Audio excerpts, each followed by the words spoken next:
Hello, ladies and gentlemen. It's Timothy here with Jank Diver Gaming, and with Strixhaven right on the horizon, it's about time to jump into our next set of cube updates, starting with the Peasant Cube. Today, we're going to be going over all 19 changes to the Jank Diver Gaming Peasant Cube with a brief explanation of why we like the new cards, as well as a comment or two on the cards we chose to remove. Now, as far as cube design goes, there's some controversy to the cards that are coming to Arena with this set release. However, before we address that, make sure you're subscribed below to get the latest Cube update videos, and if you're new to Jank Diver Gaming, find links to our growing Discord community in the description below. Alright, let's go ahead and take care of some housekeeping first. So, as I just hinted at, there's some controversial points that should be addressed with Strixhaven, and the cards we'll have access to on Arena. The big hitter for the Peasant Cube is the Mystical Archive, which is a set of powerful spells that will be added to Arena and can be collected from normal drafts or Strixhaven packs. There's tons of classic, powerful spells throughout the archive, but here's the problem. For some reason, Wizards chose to upshift the rarity on all of these cards. There are no common Mystical Archive cards, so they all appear at uncommon or above, and the power level of the cards has been shifted up accordingly. In other words, an effect you'd expect at common is likely taken an uncommon slot, and an uncommon power level card is taken a rare slot, and so on. The rarity is pretty arbitrary overall, and whether this was intended as a wild card sync or not, it's bad news for the Peasant Cube. See, every uncommon in the archive is a card that's already present on the platform, and all of the new cards we're getting are available at rare or mythic rare. In other words, there are 0 new additions from the archive for Peasant Cube, and we've decided to stay to form by not including any of them in our cube. Of course, we have to address why we landed on this decision because the norm for a peasant format is that cards are legal in the format if they've ever been printed as a common or uncommon, even if the most recent printing is of a higher rarity. For example, Lightning Bolt is a rare in the archive, but Lightning Bolt has generally been a common or uncommon in most sets. By typical peasant rules, it's still legal because it does in fact have lower rarity printings. There are 2 reasons we decided to push back against this, and then I promise we'll talk about some new Strixhaven cards. The first reason is a design philosophy we agreed on early in our cube curation process. That is, if we have a card that exists on Arena at only 1 rarity, we should respect that rarity if it has no other printings. The best example we have right now is Polaka Worm. See, Polaka Worm was originally printed in Rise of the Eldrazi at Uncommon, then reprinted in both Conspiracy and Modern Masters 2, again at Uncommon.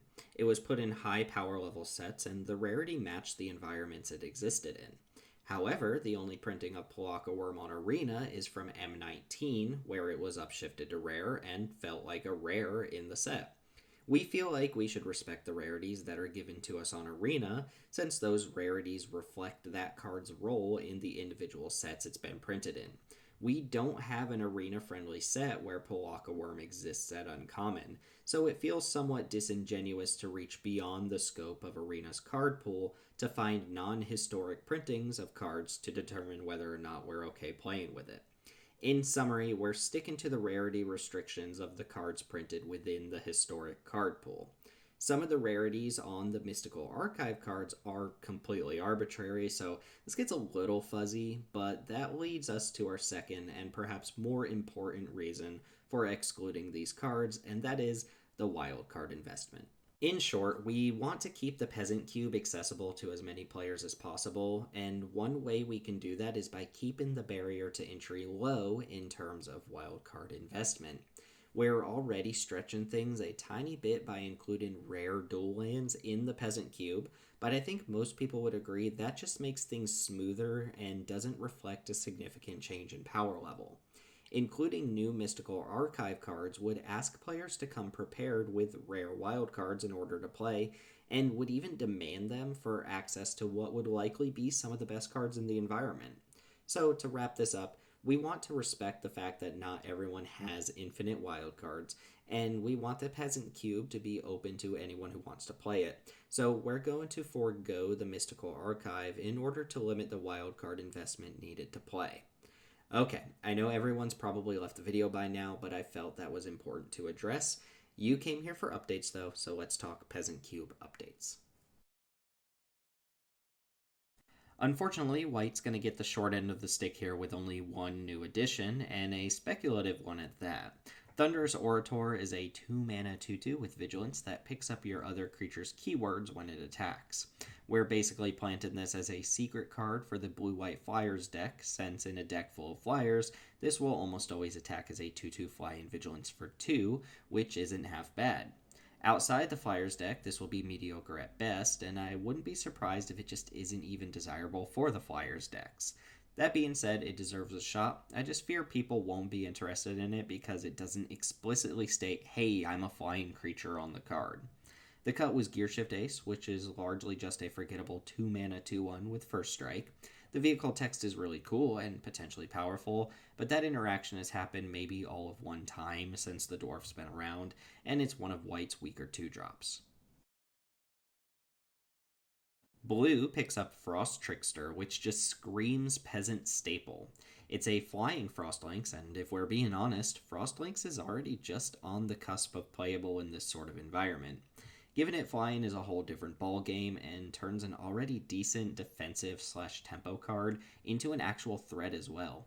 Even Eternal was trimmed here for the sake of diversity. We could have likely found another cut, but there are so many Windrakes with upside in the blue section that just subbing one out seemed like the right call. Even Eternal's always a decent card, but the 1 1 body is usually on chump duty, and the new Frost Trickster's tap ability is often going to do what the 1 1 Amass creature was doing by holding off an attacker anyway, while also being a bit more proactive when you're actually on the offense.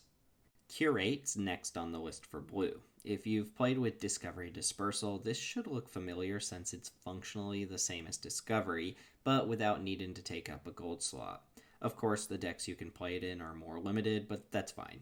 Curate is a decent filter and cantrip that has some micro synergies with graveyard payoffs, and it should be a fine inclusion for the spell based decks just looking for cheap cantrips. We cut Raven form, which has been god awful. Turns out a 1 1 flyer is a real body on the battlefield, and so often you're facing down an army of smaller creatures that transmuting a threat into a 1 1 bird isn't really that much of a downgrade for the opponent. It's a really poor defensive card, has some truly terrible matchups, and it's getting the axe.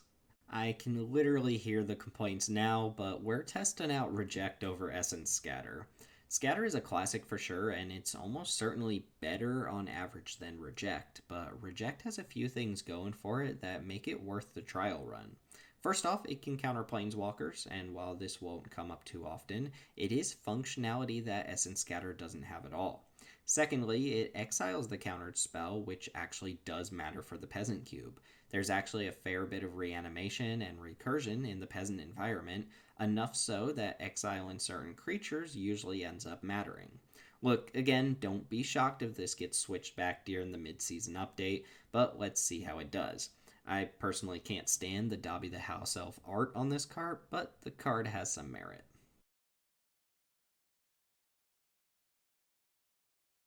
Next up is Brackish Trudge, which is both my college nickname and a 3 mana 4/2 that you can rebuy from your graveyard when you gain life. It does come in tapped, so it's clearly a slow attrition based card, but the black white life gain deck could use a recursive beater like this, and that deck does have the means to draw out the game long enough that you can take advantage of something like this. Again, not a slam dunk inclusion, but something worth testing. Marauding Blight Priest was cut. It's essentially a piece for the same deck and adds just a bit too much of a samey feel to the deck alongside the other Blood Artist effects. It almost plays out as Blood Artist number 4 for the purposes of the sacrifice and life gain decks, and just doesn't feel like a piece of the puzzle that will be missed if it's removed.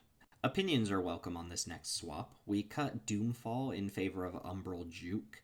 They're both 3 mana black spells with an Edict effect attached, but they offer 2 different second modes to set them apart. Doomfall is hand disruption and exiles on both of its modes, albeit at sorcery speed.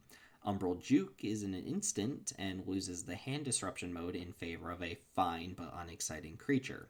In other words, Doomfall plays the control game much better, while Umbral Juke is more of a creature slash removal spell split card. I could be swayed either way as to which one's more desirable for a wider variety of decks, but we want to test the new card out, and Doomfall is enough of an analog to Juke that it's a pretty easy swap and an equally easy swap back if it doesn't pan out. Next on our list is Hall Monitor. Jesus, this card is really called Hall Monitor. Anyway, Hall Monitor is a 1/1 haste for 1 in red that has some relevant text once your opponent sets up some blockers. It can take a single blocker out of the equation for a combat step, which could be pretty crucial for the red aggro decks. It might turn out that red just naturally has better ways to remove blockers, but sometimes a big beefy creature can brickwall a whole board of dorks, and having some way to push past is nice. It's probably a little more useful than Scorch Spitter, which is the one drop you play because you don't have better one drops to play. It's also very important that we keep the number of lizards in the cube in check, so it was a smooth 1-for-1 exchange. Alright, Richard, this one's for you, buddy. So, we're bringing in Aquam Warrior over Sanctuary Smasher. Smasher's decent, I think a little better than people give it credit for, but here's the deal. If you haven't had the pleasure of being in a pod with Richard or talking data with the man, you're really missing out. He's one of our original admin, and he's largely responsible for much of the data analysis that goes on behind the scenes of our drafts. He's a pivotal part of why our community is as great as it is, and he's a sucker for the Zendikar MDFCs, and he's pestered me so much about it that we decided to finally throw the man a bone and bring in his coveted Aquam Warrior. Look, Richard, I'm gonna be real with you. The card's boring and mediocre, but I get it. It's a threat that you can hide in your mana base, and turning a land into a decent sized attacker on turn 6 is real game.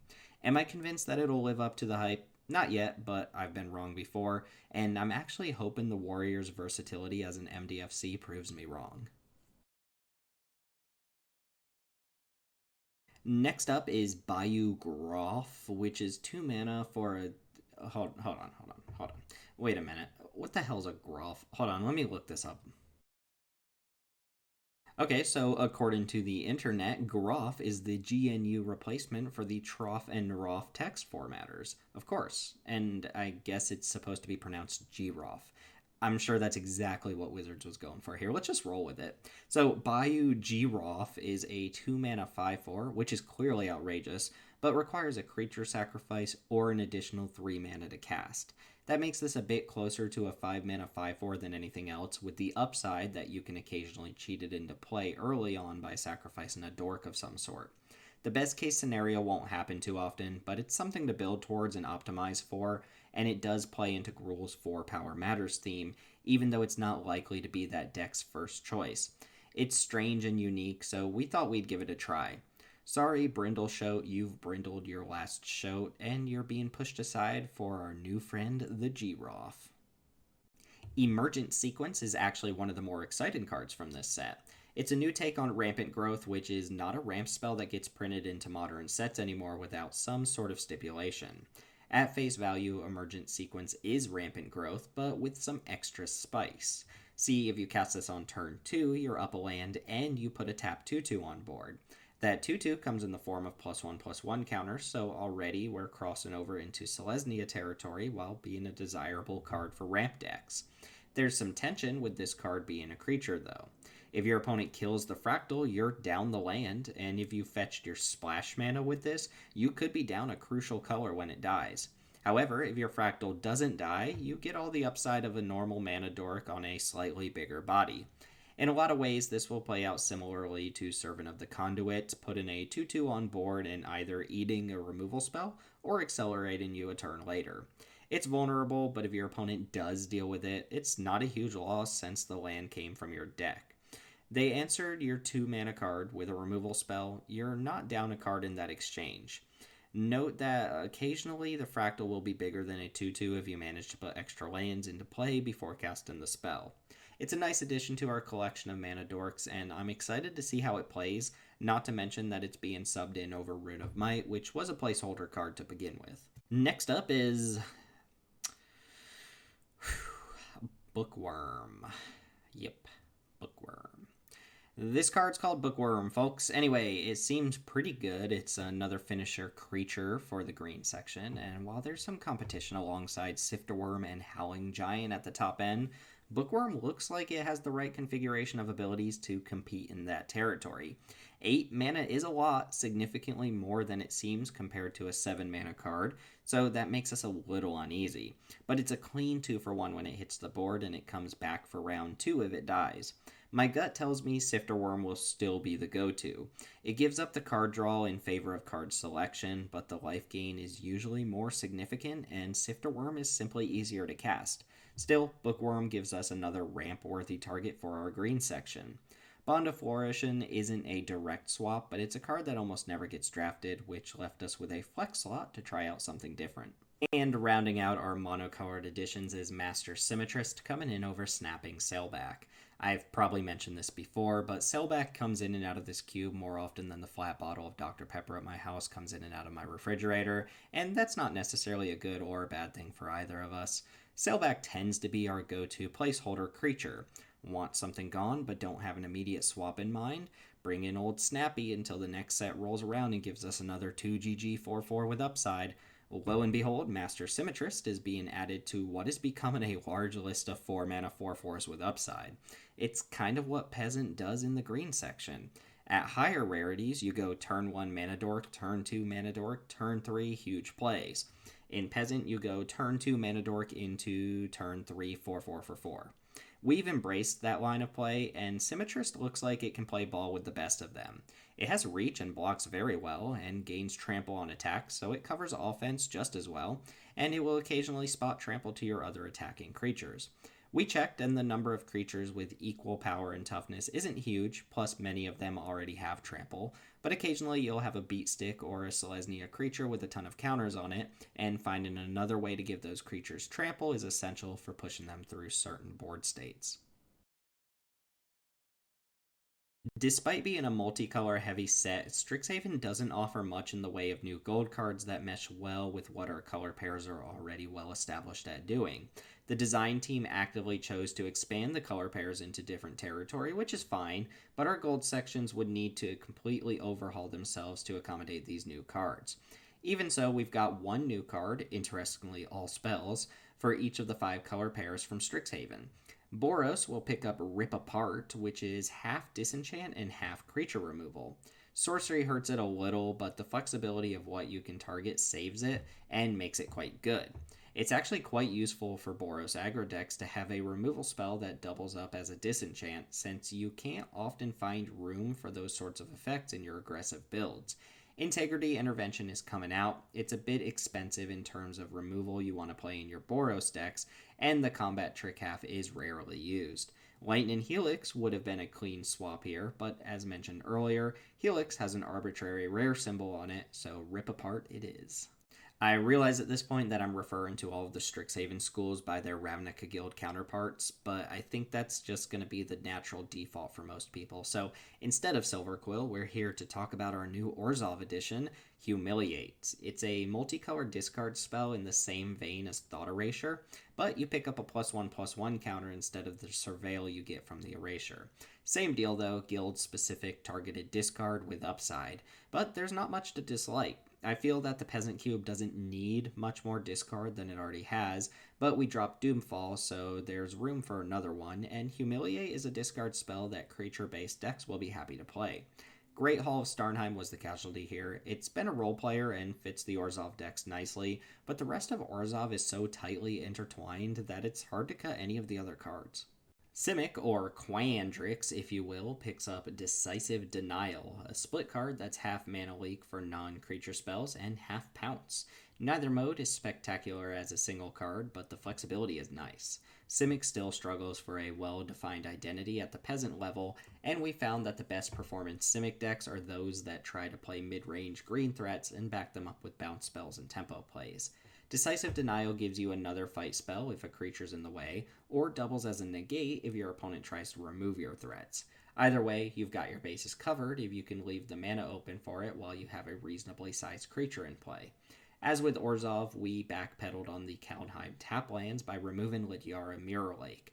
In theory, this card is good, and it hasn't had a lot of time to prove itself, but it hasn't pushed Simic into new territory, so it's out for a slightly shinier new toy. Golgari actually picked up a few neat situational spells in this set, and we could probably rework this section to incorporate some of the token generating and sacrifice effects that Strixhaven provided, but we landed on one card to test out for now. That is Deadly Brew, which is a 2-mana, 2-sided edict at sorcery speed.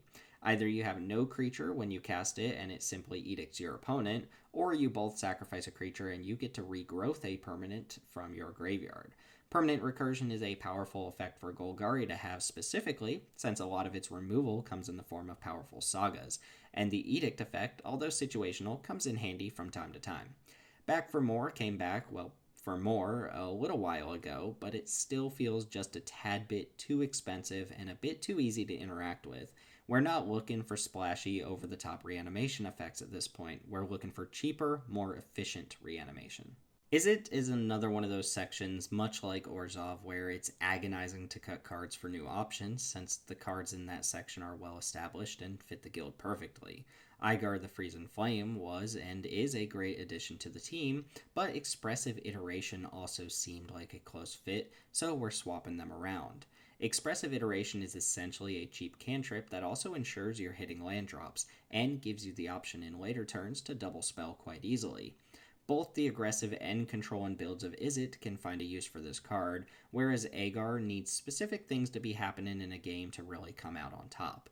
At the very worst, we'll see if Expressive Iteration lives up to our expectations, and if it doesn't, we'll reverse this decision. We've got 2 new colorless cards from Strixhaven to test out, and with them we can finally remove the last fluff and filler cards from the colorless section. That's not to say there aren't still low power cards in that section, but rather, we no longer have any complete duds that people would be embarrassed to put in their decks. The first new card is Zephyr Boots, a fairly cheap equipment that grants flying and lets you loot when your creature connects. There's no stat boost, unfortunately, but an equipment that's fairly cheap to get going, grants evasion, and loots on contact combines into what we believe will be a fine playable overall. Aggro decks can use it to filter away unnecessary lands and provide some reach, and big green decks can use it to quite literally go over the top of blockers. Howling Golem was a placeholder whose place is officially being held, so we get to clean up that slot a little bit with this exchange. Finally, we're cutting Ugin's Conjurant for Access Tunnel. Ugin's Conjurant is a colorless card that only the Selesnya deck is really interested in playing, and if there's one color pair that wants the card, it kind of defeats the purpose of letting it eat up a colorless slot.